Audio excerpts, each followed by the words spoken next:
అక్రమంగా అరెస్టు చేసినటువంటి senior journalist Kommineni Srinivasarao గారిని తక్షణమే విడుదల చేయాలని సుప్రీంకోర్టు ఇచ్చినటువంటి తీర్పు ఈ యొక్క కుట్రలకు తెరలేపుతున్నటువంటి కూటమి ప్రభుత్వానికి చెంపపెట్టు లాంటిది.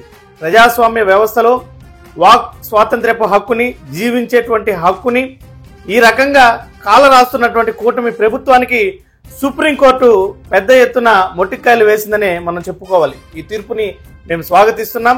ఈరోజు న్యాయస్థానంలో న్యాయం గెలిచింది. పదే పదే చెప్తున్నాం, కొమ్మినేని శ్రీనివాసరావు గారిది అక్రమ అరెస్టే అని చెప్పి మేము గట్టిగా ఖండించడం కూడా జరిగింది. ఎందుకంటే దీని వెనకాల ఏ రకంగా కూడా అరెస్టు వారెంట్ కానీ, ట్రాన్సిట్ వారెంట్ కానీ, లేదా మేజిస్ట్రేట్ గారి ఎదుట హాజరుపరిచి ఇతర రాష్ట్రంలో ఉన్నటువంటి ఆరోపణలు ఎదుర్కొంటున్నటువంటి వ్యక్తిని ఇంకొక రాష్ట్రానికి తరలించాలంటే దీనికి క్రిమినల్ ప్రొసీడింగ్స్ పాటించాల్సినటువంటి అవసరం ఉందని ఎన్నిసార్లు చెప్పినా కూడా ఈ యొక్క కూటమి ప్రభుత్వం అవేమీ పట్టించుకోకుండా, పైగా ఎటువంటి వర్తింపు లేకపోయినప్పటికీ కూడా ఎస్సీ ఎస్టీ అట్రాసిటీ కేసులను నమోదు చేయడము, ఈ రకంగా చిత్రహింసలకు గురి చేయడమే లక్ష్యంగా కొమ్మినేని శ్రీనివాసరావు గారిని అక్రమ అరెస్టు చేయడము, అదేవిధంగా పోలీస్ స్టేషన్లకు తరలించడము చూశాం.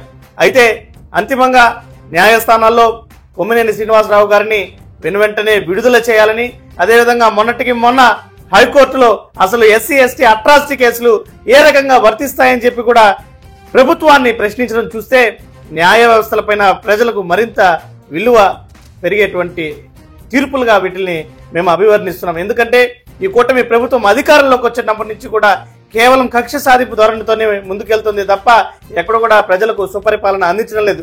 కొమ్మినేని శ్రీనివాసరావు గారికి సంబంధం లేకపోయినా ఎవరో ఒక అనలిస్టు మాట్లాడినటువంటి మాటలను కొమ్మినేని శ్రీనివాసరావు గారికి, సాక్షి ఛానల్ యాజమాన్యానికి, అదేవిధంగా వైఎస్ఆర్ కాంగ్రెస్ పార్టీకి ఆపాదిస్తూ దీని వెనకాల పెద్ద ఎత్తున కుట్ర కోణాలకు తెరలేపింది తెలుగుదేశం పార్టీ కేంద్ర కార్యాలయం నుంచి రాష్ట్ర వ్యాప్తంగా ఉన్నటువంటి సాక్షి కార్యాలయాలపైన దాడులకు తెగబడమని చెప్పి కూడా ఈ యొక్క తెలుగుదేశం పార్టీ శ్రేణులను పురిగొల్పడం చూస్తుంటే ఎంత కుట్రకోణం దీని వెనక దాగి ఉందో ప్రజలందరూ కూడా అర్థం చేసుకునేటువంటి పరిస్థితి.